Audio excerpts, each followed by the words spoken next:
Contrary to what everybody is saying, my name is AMAC Mcguire, and thank you guys so much for being here. I'm really excited. We got a full house. This is going to be a super great night.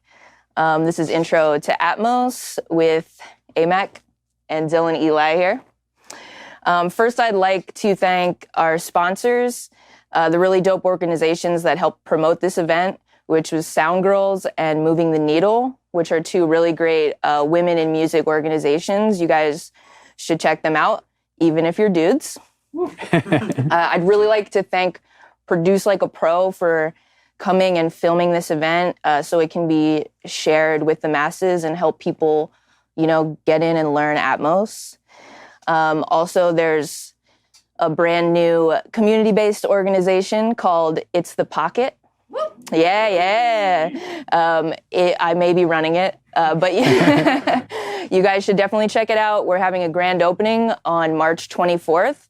It's going to be a sick party, and then we're just going to be for the people. I didn't practice that. So almost a year ago now, when I was trying to figure out how I was going to get into Atmos, I went on the Dolby website and I cold emailed every single studio on the list and asked them if they would help me learn Atmos. And this guy got back to me within like an hour. Unfortunately, at that time, he was leaving for tour like 3 days later for 2 months. But Dylan was so supportive the whole time and always kept in touch with me. And I am so thankful for him in this journey and that I get to be an Atmos mixing engineer now. So during that time while he was gone, I got certified, and now he allows me to come into his space and mix my records in here. It's a great room. You guys are definitely about to hear it. Sorry that I'm just looking at my phone. Dylan has worked with so many popular artists like Linkin Park, Ludacris, Jennifer Lopez, R. Kelly, Justin Bieber, Fall Out Boy, and my personal favorite, the Backstreet Boys. From the studio to live sound, Dylan has really tackled it all, and now we're here moving into the future with Dolby Atmos. I personally love Atmos. It's just super cool I love mixing records at the end of the day, and now I have more space to mix records and do super cool shit. And I hope when you guys hear it and what you learn from Dylan here is going to make you guys excited about it. And we're going to, move into the future together. And on that note, I'd really like to give a warm welcome and introduce Dylan Eli. Awesome. Well, that was awesome. Thank you. I don't have a script at all. I'm winging it. Welcome, first off. Thank you for coming. This is a great turnout. Weren't sure how many people were going to come out. And then kind of it seemed like last minute, a lot of people, signed up and got in here. So that's awesome. Very, very happy for that. We're going to just dive right into it. We're going to just kind of go from the beginning, if you will. What is Atmos? I've been doing this for a long time. I've done a lot of different stuff, different genres, different worlds, live, studio, tape machines, analog consoles, digital, and now Atmos. It's not the first one to try and do it. There's been the 5.1, the surround stuff. It didn't really stick because you needed speakers at home, a room that was properly set up and to their specs.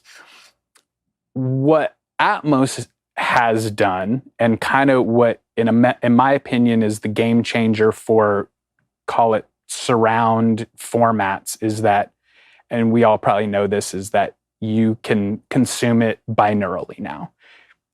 Everyone has earbuds. Everyone has access to headphones. You can now consume it on the bus. You can consume it, sitting at your desk doing your homework. It's like everyone has access to it now. And that's what was missing before.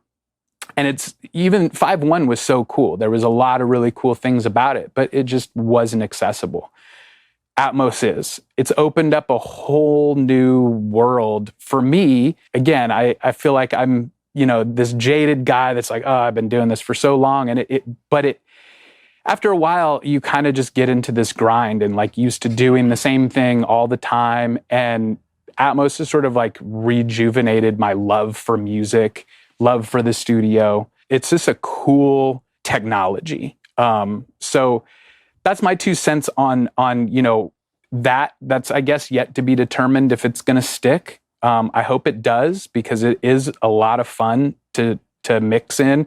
It's a lot of fun to listen to. And I think it's just going to continue to get better. So who in here is an engineer? Like who's a mixer? Who's an engineer in here? Okay. And then, so I'm assuming the people that didn't raise their hands are producers or artists. Yes. Okay. So we'll talk about some technical stuff first, and break it down with, exactly what Atmos is and kind of what makes it different from stereo. And the big thing is what we have up on the screen right now, the Atmos renderer. So there's different ways to mix into the renderer. The renderer, for the lack of a better term, is just a tape machine. It's just capturing what you're sending to it. There's some stuff that's happening behind the scenes and it's spitting out to your speakers. But for the most part, it's just capturing what you're sending in. And you've got beds, which is, you can have as many beds as you want, but there's sort of a 10-channel bed is the standard.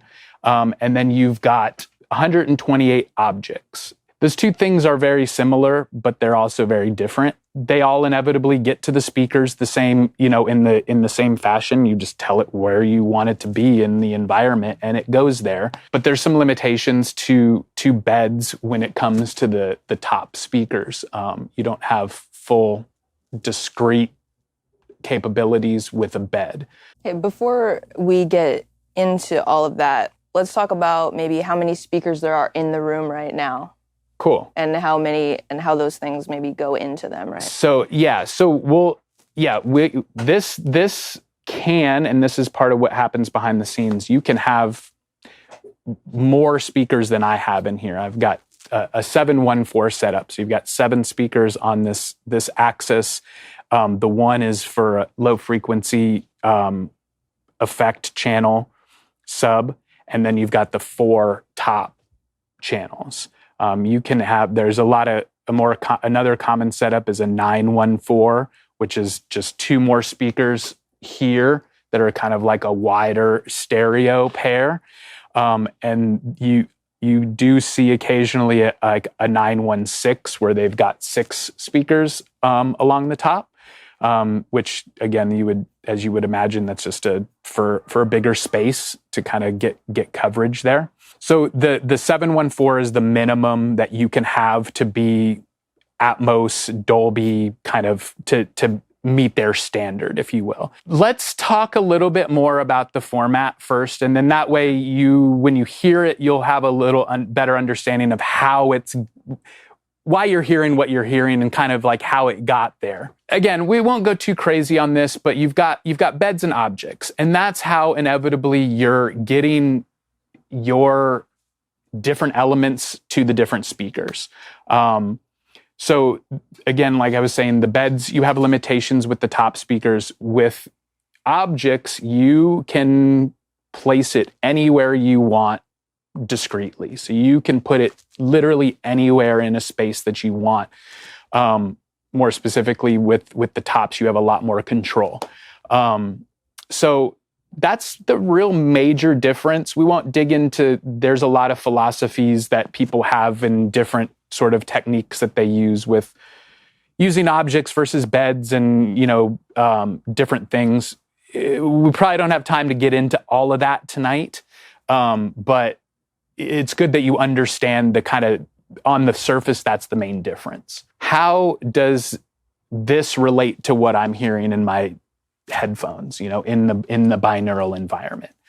This is where the magic behind the scenes is happening. The renderer is again, without going too crazy into the coding, because I don't know that world, but they in essence are working on, their technology creates the same space, if you will, this kind of room in this environment, and where you're putting stuff in the speakers is just translating, folding down into their binaural environment. So it's pretty cool what they're doing. And well, can I interrupt real quick? Yeah. So, when you're talking about 7.1.4, I think you're saying folding down. What does that mean?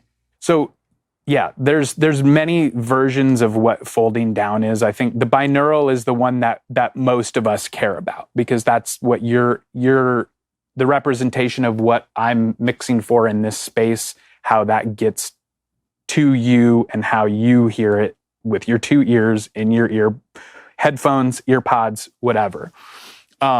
There's also fold downs that you can make that are backwards compatible to, like we talked about earlier, the 5.1, 7.1.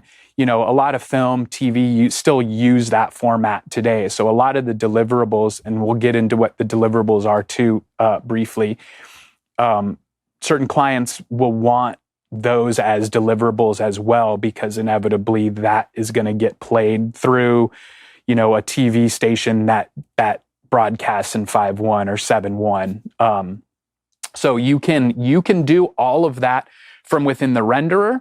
You can do all of that. There's many ways that you can do that, but the renderer makes it real easy. You can just set up different fold downs for deliverables for different setups. Is really what a fold down is. From the you're just taking. They call it a fold down because you're taking these tops and folding them into other speakers to kind of get a representation of that information in these other speakers. Right, because just like, Dylan is saying too, that you can hear it in your headphones, there's just all these different kinds of ways. That's why Atmos is so accessible to everybody, because you can have multiple different speaker setups and it will fold down and fit into all these different kind of boxes. Let's pull up. This is a mix that I did here for an artist named Dylan Dunlop, and there's some cool automation movement happening here as well. Like once you bounce out through the render, you can play a master file with the renderer, without Pro Tools, without Logic, and all the information is in there, because the renderer really is the DAW for Atmos. Does it also decode from things like Tidal and stuff like that? No. The renderer is like I said, it's a tape machine. So it's just ingesting what you have. It's a playback device too, just like a tape machine would be, but it's just playing back what you've given it. Yeah, if you can see, you'll be able to start seeing some stuff flying around. But yeah, here we go.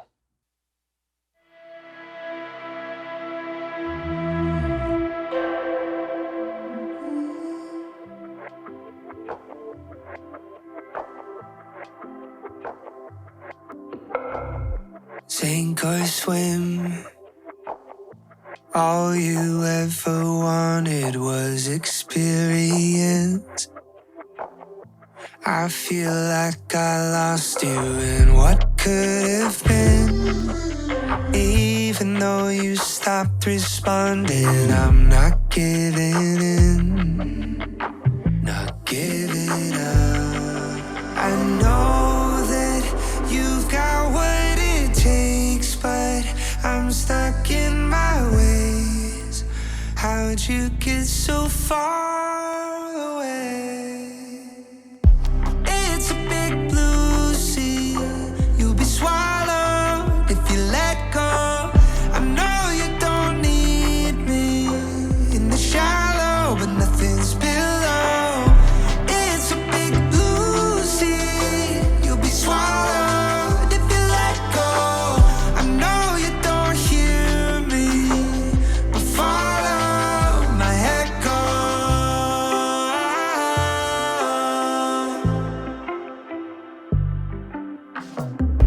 To the end, you might come to find the current's not your friend.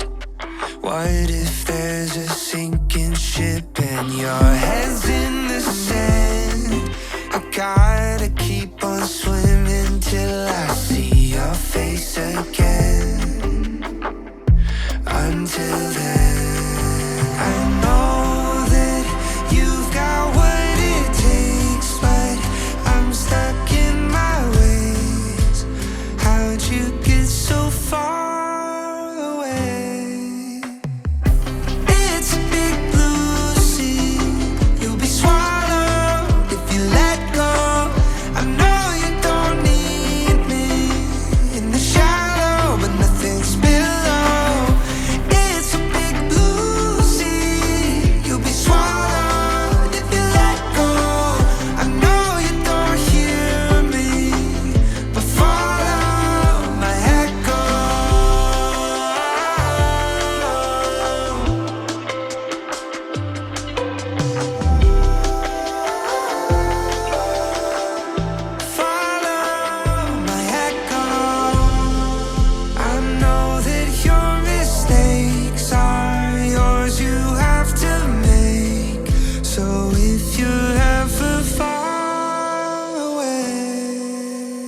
big blue sea. You'll be swallowed if you let go. I know you don't need me in the shallow, but nothing's below. It's a big blue sea. You'll be swallowed if you let go.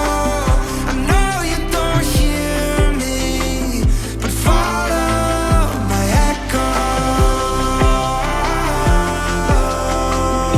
Follow my echo. Follow my echo.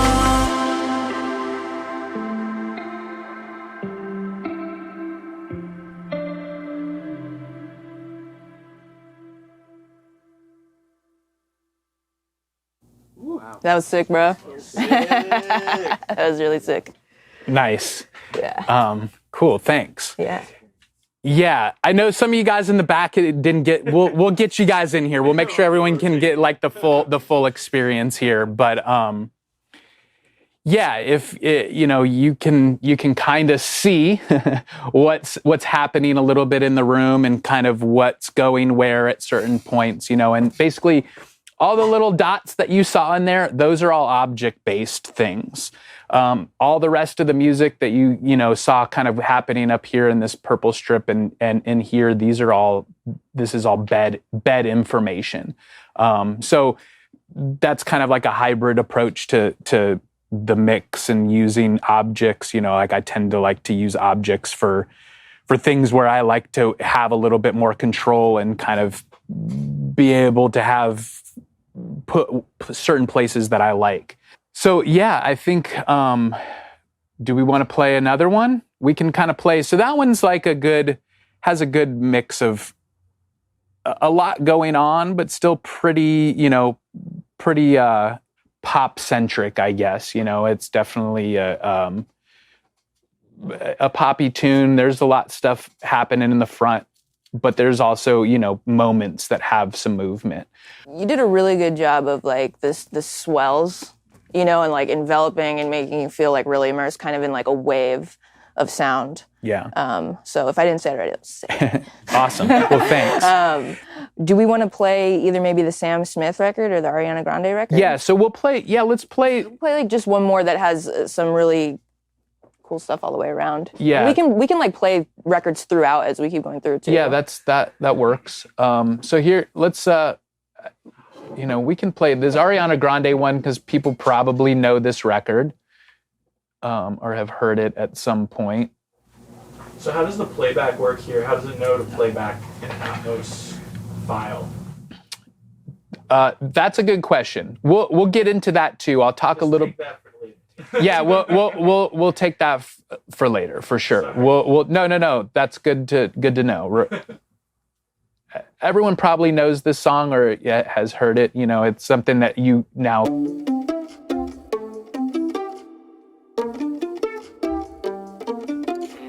Heaven sent you to me.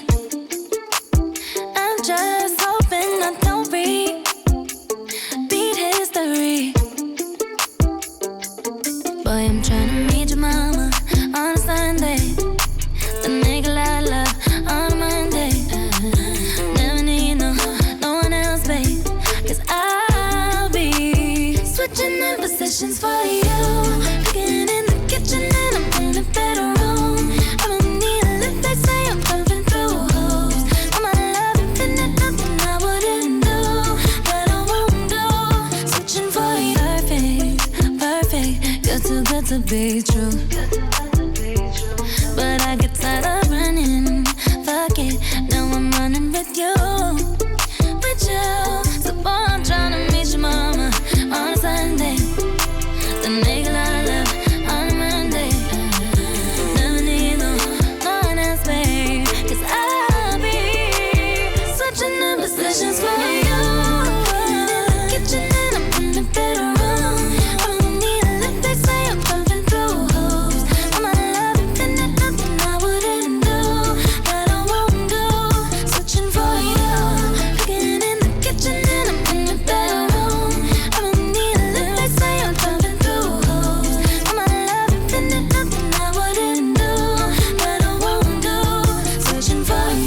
my God. It was so cool. First of all, if you guys can't tell, I'm a huge Ariana Grande fan. You know, one of my favorite things about Atmos though too is because I'm sitting like this, right? And it's like a totally other experience every kind of where you are. You know, it's like, yo, here's the sweet spot. So you're totally enveloped in all of it. But like, what if I just want to stand over there? See what it's like in the left back? You know, like it's really exciting for me. I really, really love it. Yeah, sorry. It's, you know, again, we could talk about this for many, many days, many, many hours. And, you know, I think we're going to try and do this often, you know. I'd love to kind of like, as you know, we're just touching on the basics, and I want to give you guys a good knowledge and, you know, a good experience, but there's so much that goes into it. You know, just like anything with this craft, you know, like with not just Atmos, but just mixing a stereo record, you know, there's a lot of techniques and a lot of stuff that goes into it. So we're going to scratch the surface and, you know, hopefully do some more and touch on some more stuff. But I want you guys to leave here with a good understanding of what it is and what it can do, you know, and then we have a deep dive later on that. But, you know, we'll sidebar that since we just listened to 2 records that kind of, let's call it, had a lot going on. There was stuff flying around.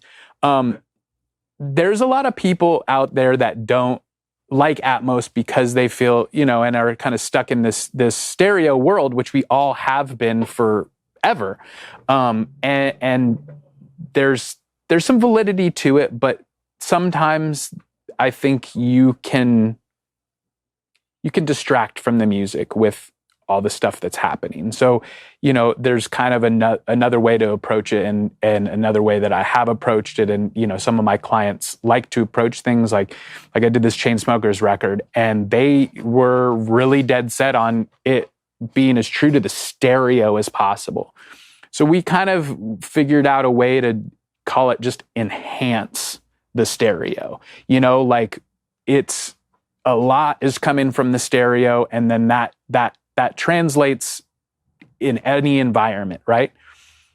But the engineers in here kind of all know what I'm talking about. There's that element that you wish you could get wider or like just be in it a little bit more. And there's only so much you can do in a stereo environment with that. So this is like also great for supplementing your stereo work as well. So it's like you don't have to think about it as we're going crazy. You can think about it as this is that's just another tool in your tool bag to achieve what you're trying to achieve with your mixes. So we'll play this Chainsmokers. This is one of those songs that I like best from this new record. And again, you'll kind of see there's not a lot going on, but it's more of just an enhancement of things.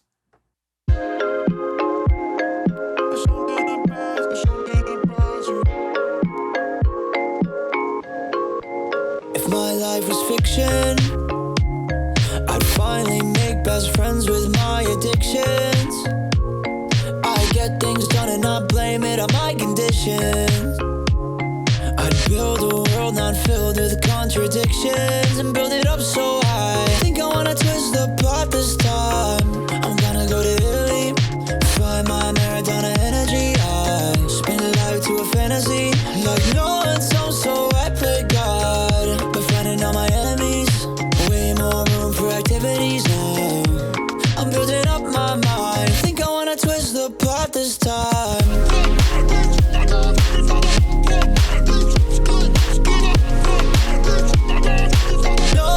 So I play God.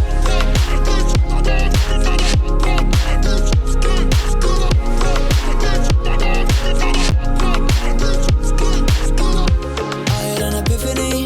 I'm not gonna throw it all away this time. Better than telepathy. I'll show them what's inside my mind. I'm gonna go to Italy, find my Maradona energy. I'm building up my mind. Think I wanna twist the plot this time.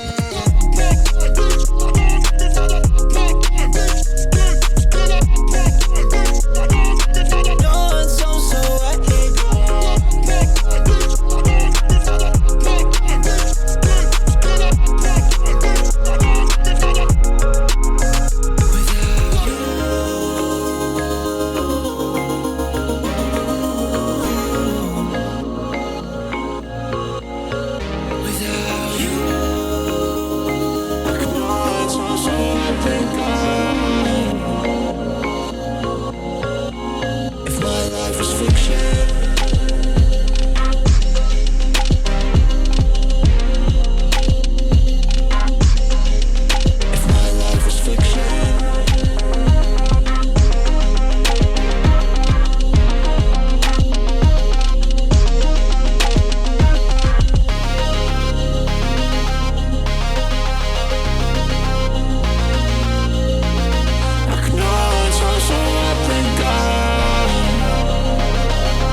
You did that. So yeah. So you can see, cool. So it's that there's no rules. That's what I love about this, is that you can do whatever you want. And I mean, obviously a lot of us know that the client is the end all be all. What they want and is they get what they want, so it was fun, kind of call it being constrained to that, but being able to do some fun stuff in outside of the stereo environment a little bit. So now you guys have all heard it in the headphones. Now you've heard it in here and you're just like, damn, why can't I just have this all the time? It's pretty nice to have, a setup. But that's not always realistic for everyone. The binaural is, again, limited by your two speakers. And the way the binaural works is it's trying to make this environment, it's trying to simulate this environment. There's a couple things technically that you have to kind of keep in mind when you're mixing, that you have access to. If you go within the renderer, you can change this, and you have access to what they call near, mid, and far, and that is how far or close to your head, if you will, a sound is. So within the binaural configurations, you've got off means there's no binaural processing happening. So in essence, that's what you would be hearing when you hear a stereo mix in your head. You've got these mid, near, and far object options. There's no fars in this one. And it's just what they say they are. You have access to change your bed to different to one of those three modes, or four modes rather, off, near, mid, or far. And you're sort of simulating, like I said, where in space, how far away something is. So that's important, because when you're mixing that in the speakers, you don't have control of that. You're only dealing with that in a binaural environment. So that's kind of the magic that's happening behind the scenes, that I don't know, really what's happening, but you have to kind of audition it and see what works best for you and what translates best for what you're trying to work on. Another interesting thing with binaural, and again, I'm not sure whose experience is. Does anyone in here use Tidal to listen to stuff? Okay, Tidal. I'm assuming a lot of people use Apple Music. They're sort of the two. They're the two big ones that we're going to talk about. So Apple Music, let's talk with Tidal first. Tidal, these binaural settings that we have access to here, those translate directly to Tidal. So exactly what we're hearing the renderer doing binaurally, that's going to translate to your deliverable for Tidal. I think Amazon Music also uses that. The big question is Apple. Apple's been the biggest proponent of Atmos, and they have their own version of their decoding that decodes the multi-channel out to a binaural, called spatial audio. We've all seen that in their ads everywhere. Spatial audio is a different, it doesn't adhere to the binaural settings that we're setting up here.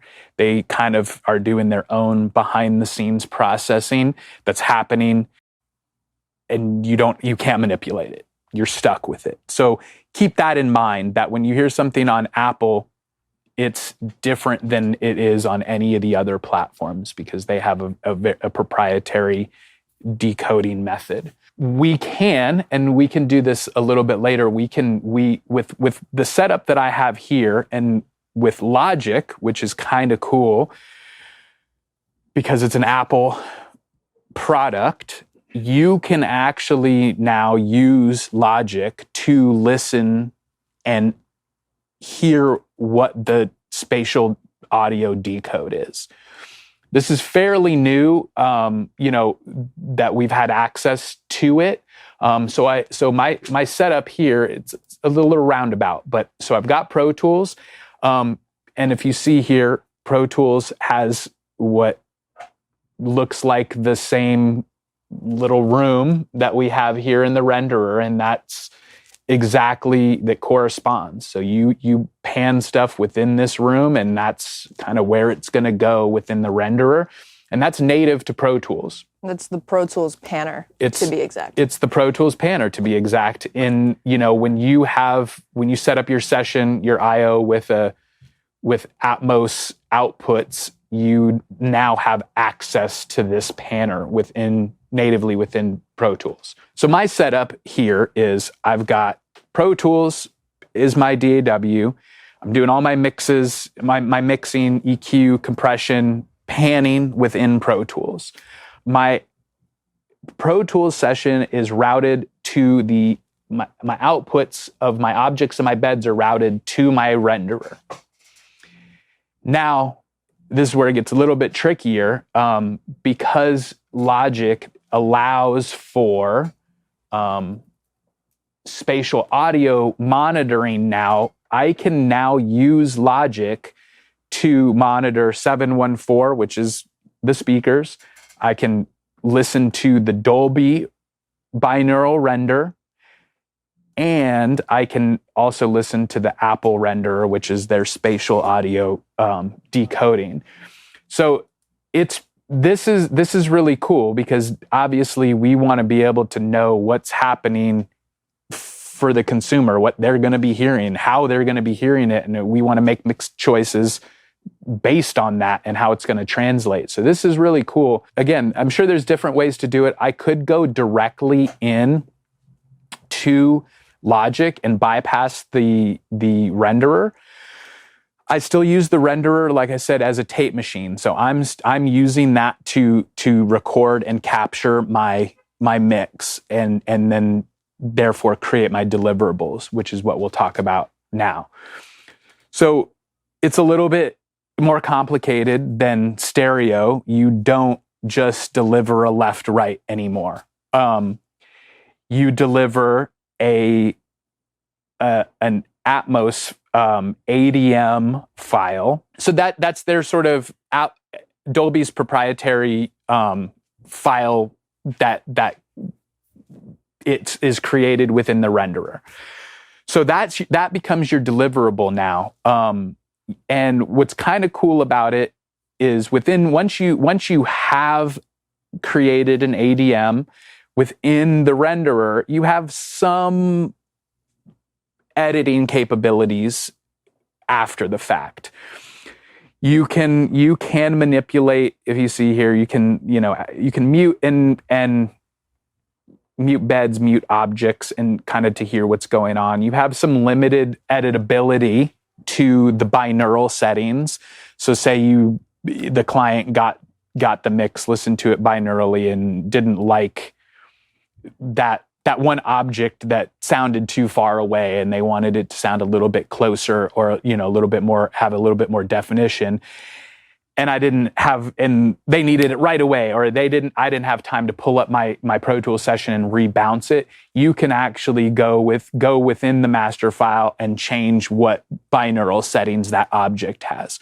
So it's very limited. It's pretty minimal what you can edit within the renderer, but you can. The ADM carries a lot of information though too. It's not only an audio file, it's a broadcast wave that we're all familiar with, but it also carries the metadata. And the metadata that is what we're seeing here with the objects and where they are and where they are in like the environment. It's dealing more with the environment, not about the speakers, because like I said earlier, you can have a Dolby setup that has 914, 916.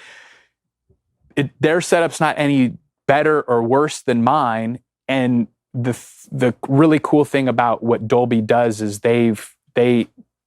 my 714 setup would translate identically to a 916 setup because it's just dealing with an environment. So it knows that something was placed here, even just because there's more speakers, it'll calculate what is going to what speakers to still place it in this position in the room, in this space.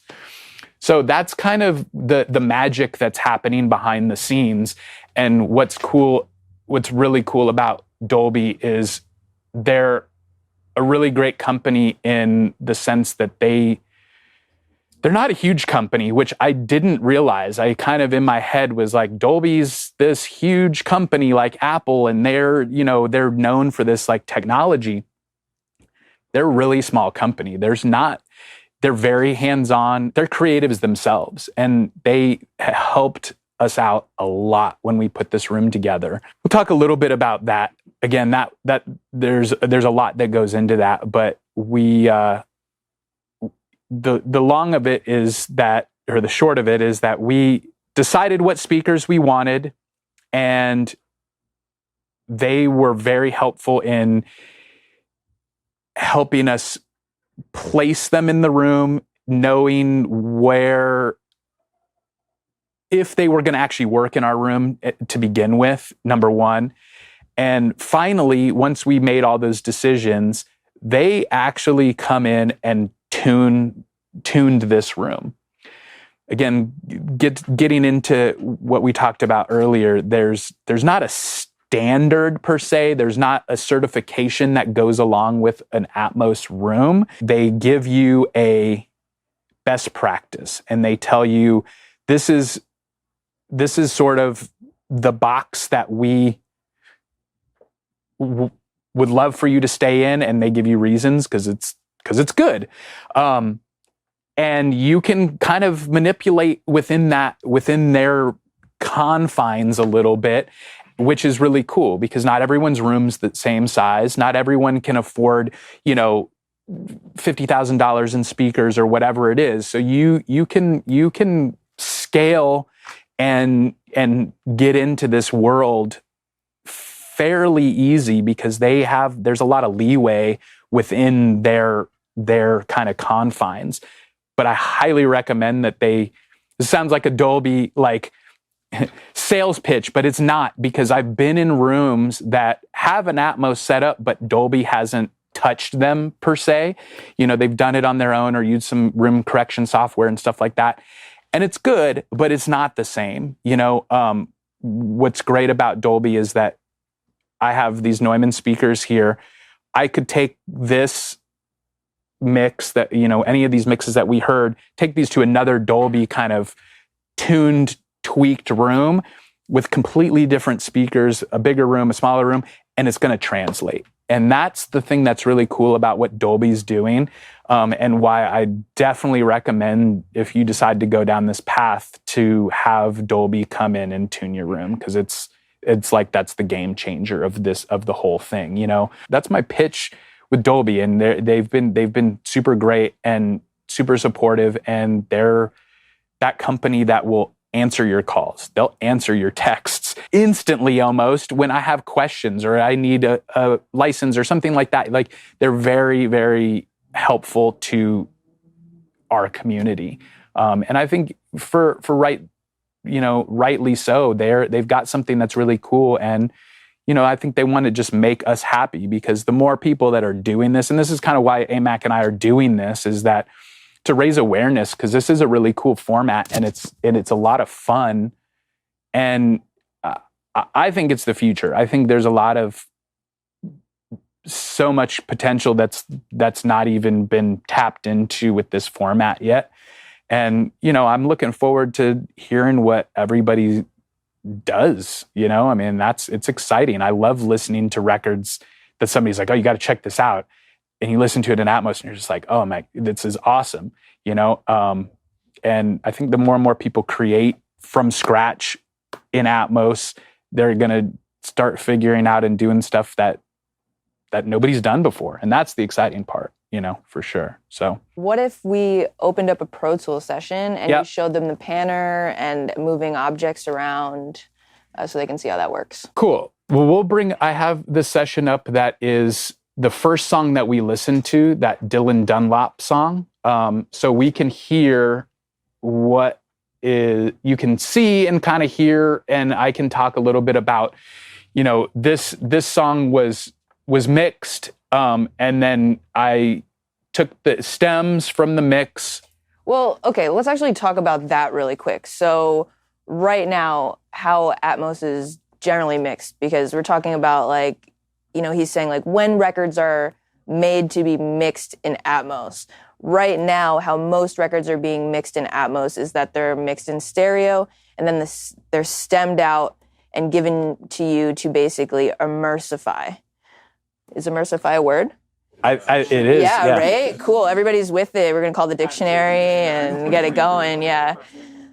So you're taking those stems. Sometimes people just give me a full drum stem with all the drums in it. You'd rather have them be individual so you can do more things, but it's, based on, what they send you and if that's what they want. But this is you actually mix this from scratch into Atmos? This one, the Atmos was created from stems as well, but I mixed the record, then made stems, then did the Atmos.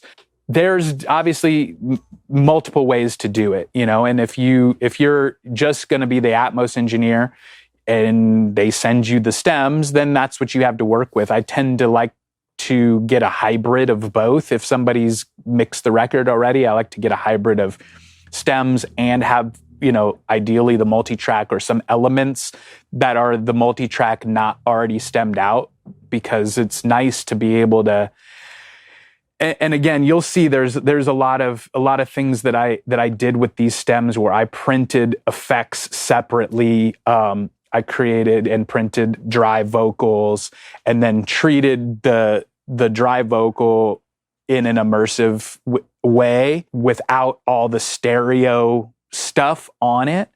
And same thing with some of the effects that I printed, that I liked and were very integral to the record, that I couldn't necessarily recreate or needed to have access to making them immersive as well. I had those separate as well. So that's, in an ideal world, getting a hybrid of both, I think, would work best, in my opinion. I'm starting to do a lot more mixing from scratch into the Atmos. My newest template it goes to the desk, it goes in the box stereo, and it's just, you click a few clicks and you're already in this world too. So I'm kind of trying to build that more into my workflow for sure. But there's no right way to do it. That's what's exciting about it, is that you break it, make it do something it can't do, and you figure out something by doing that. So here's this song again, the first one that we heard earlier. We'll jump around a little bit here. We'll go to the bridge section where there's kind of the most stuff happening. This is actually happening. This panner you can see it in real time, making that move within the renderer. So that it's literally that easy. You just make pans happen and they happen. It's magic. That's a pretty, obvious example of, a pan. I just automated that pan. If you see also on this track, this is another thing where it gets something to keep in mind when you're getting stems, and why I like to have a hybrid of things is stems come in stereo form, right? And we're not dealing with stereo. We're dealing, I like to think of it as you're dealing with 7 mono or, 11 mono channels. And sometimes if you see here within my panner, I've got a stereo element that I've basically made mono. I've taken this right channel and panned it left So in essence, these two are in, you could see it in the renderer when it's happening. They're kind of like they're still not mono, but they're close to each other. And that's so I can get some more definition within the space. And if I was to do that with a stereo thing, it would just be this big stereo thing kind of glob going everywhere. Could you show them like in the maybe pull up one that is linked together and what it looks like when you make moves? This is just a regular stereo track. This one's just literally panned left, right, like a normal left, right pan would be. So as you bring this back, this is just bringing it back in the environment, but in a stereo way. So it's getting... It's just panning backwards, left and right hard. As you do bring it more into the center of the room, you now are bringing a stereo element in and kind of creating a mono element out of it. And you can obviously keep it mono if you like. You can, these are right now obviously like mirror images of each other. So they're linked mirrored. If you unlink, you can unlink certain aspects of these, or I can now make that guy go here. And then the right channel, I could, put him over here. And then now we've got a stereo thing that's way, like in this corner and that corner. So you have a lot of, you can do anything you want. Because I heard that you did that with the vocal to make it like in the bridge to seem closer in the middle. If you send it a mono channel, is it going to come out of the center one or on the two? Yeah, that's a good question. So there's a lot of debate also about best practice or, and this is something I actually just learned like 2 nights ago. Universal specifically, like Universal Records, they did not want anything delivered with center channel information. And I'm lucky, I can actually see what is happening where. I can see what channels have information happening on them. And there is a lot of stuff out there that doesn't have center channel information. I don't necessarily know why they have an affinity for not wanting center channel. I'm sure there's some sort of I'm sure there's some reasoning behind that. I have to do a little research on that. That's something that I'd have to kind of, don't quote me on any of that. But the low frequency information is kind of the same thing. So you have the low frequency, which is its own channel, the LFE channel, which within the panner in Pro Tools is here. So you've got this fader here that just is sending low frequency information specifically to the low frequency channel. Just relating to let's say, no center channel information. What happens with a kick or something that exists mainly purely in the middle? Well, so again, it depends on how you're receiving the track. If you're receiving it as a stereo stem, you've got it as a left right. Sure. You can there, if you see in the panner, I know it's kind of hard, but you've got these knobs here, and within these knobs, you have a center channel percentage knob. So what you can do is right now, this has got 100%. So anything I pan in towards the center channel will be what it's going to be. It's going to follow that regardless. So it's going to, it's going to be called this 5%, 10%, 20%, 30%, all the way up to 100%, which is dead center. If I turn this down to 0, see how that little center channel speaker in there goes away up here? So what's going to happen is when you take the center channel away, it now makes the center equal left and right. So you have the ability to manipulate that individually. So, I mean, to answer your question, if I just had a mono kick channel and I had this center percentage at 100, it would just come out the center. Is that sort of what happened with the chain smokers? Because I saw it was only channel 1 and 2 that was lighting up, 3 wasn't really lighting. Yeah, with the chain smokers, like I said, we just enhanced the stereo. We there was no rule in saying, no, you can't use the center channel. We just didn't use the center channel because we purposely made a choice to take the stereo mix and subtract certain elements that were already stereo and kind of put them in different places within the field. So yeah, you definitely hit the nail on the head there. There was no center channel information there. And there was no low frequency channel information in those mixes either. All the low frequency, getting back to what AMAC was saying, is that your low frequency channel is exclusive to low frequency. It doesn't affect any other low frequency that's happening in any of the other speakers. These are all full frequency speakers. We'll touch on this briefly. This gets a little bit tricky, but the way this room is set up, and every room is a little bit different, and it depends on once Dolby comes in, what they decide is the best practice. I have a bigger control room, which, as we all know, takes a lot more low frequency information to fill the room, to get the right amount of low frequency. So my system is, if there's something that's going to my left, right, and it's below 80 hertz, it is also going to, there's a bass management system that's happening. It's also going to my subs. So the subs are not exclusive to the low frequency channel. The subs are for the system as a whole. Some rooms that's the case, some rooms that's not the case. This room, it is the case because it's a bigger space. I would say usually smaller spaces, because you have a full frequency set of speakers, produce enough low end when Dolby comes in and is tuning your room for that to not be a bass managed system. So the low frequency channel is, it's called an LFE, which is low frequency effect. So it's used more as an effect than just adding low end to your mix.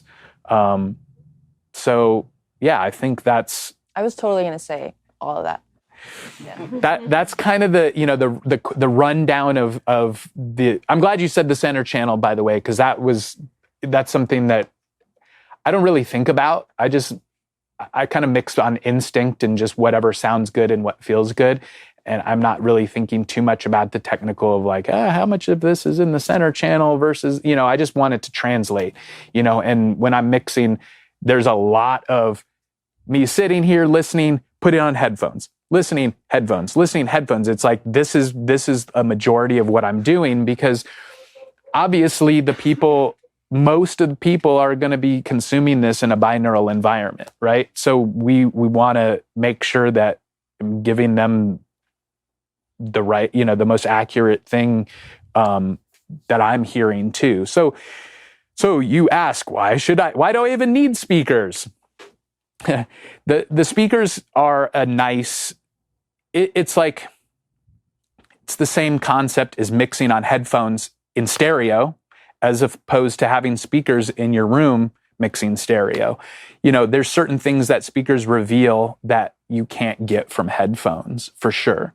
And vice versa. There are certain things that you get in headphones that you don't get in a room, because your room is interacting with your speakers. So I think it's important to have both. We get engineers that come in, like Ali, that start a mix and do a lot of it on the headphones first and get it close and, get it banging, but come into a room, because this is, going to reveal some things and help with some placement that you maybe can't quite get in a binaural environment. Last on that is the ADM deliverable uses this environment. So within the ADM, it has the binaural information. But I think as technology gets better and different and changes, the end all be all master is the ADM. And so you can take that ADM and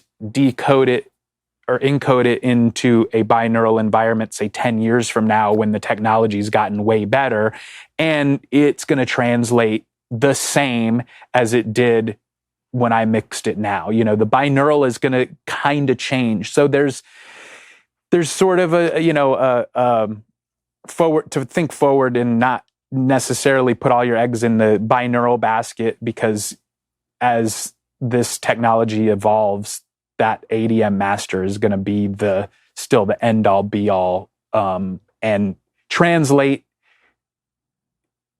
exactly with what is actually happening in the environment, in the space. So there's one thing that we didn't touch on is -18 and what that means. Right. All right. That's. Do you think that's too? No, advanced? we can touch on that too. Stereo can be mixed here. Atmos can be mixed here. Yeah. Stereo, everyone's got and has for a long time. It's been a battle of who can be the loudest.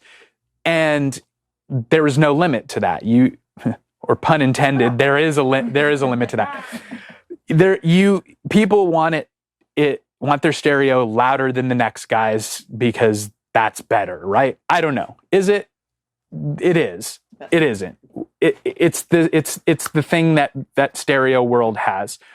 It's this thing you do in stereo, you know? The Atmos world is a lot different. And again, this is where I think a lot of gals that do a lot of stereo work have some pushback on this format. Like Ali said, there's the deliverable, the ADM, can't be louder than -18. Let that sink in for a minute. Like, people are delivering at 0, like 0. That it doesn't get any louder than 0. -18 dB is a lot. So there's a big difference between what you can deliver stereo and what is allowed and what will actually get approved to be delivered in the Atmos world. There's cool things about this and bad things depending on how you look at it. The cool thing I know because of experience is they've forced you to have dynamics. There's really no way around it. You have to, just by the nature of what you're delivering, it has to have dynamics. And that's the other thing that's really cool about this.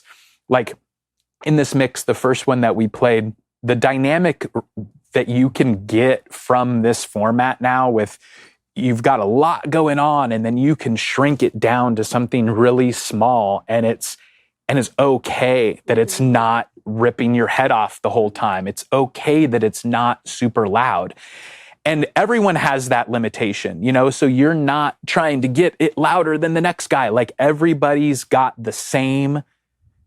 they're playing the same game.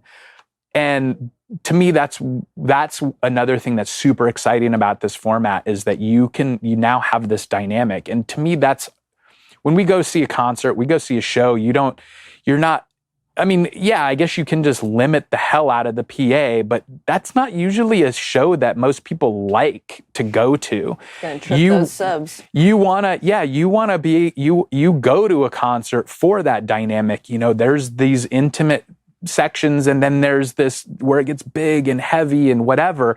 That's what's cool. And I think this is bridging that gap a little bit. It's like you're making a record, but you're kind of in this environment that is trying to be more realistic, if you will, I guess, for the lack of a better term.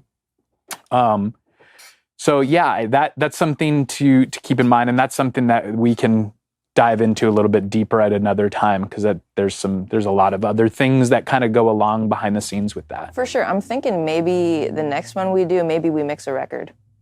Okay. I know, putting you on the spot here. We're mixing a record. Don't tempt me with a good time. Don't tempt me with a good time. How many people in here love to mix records? Yeah. Yeah, let's go.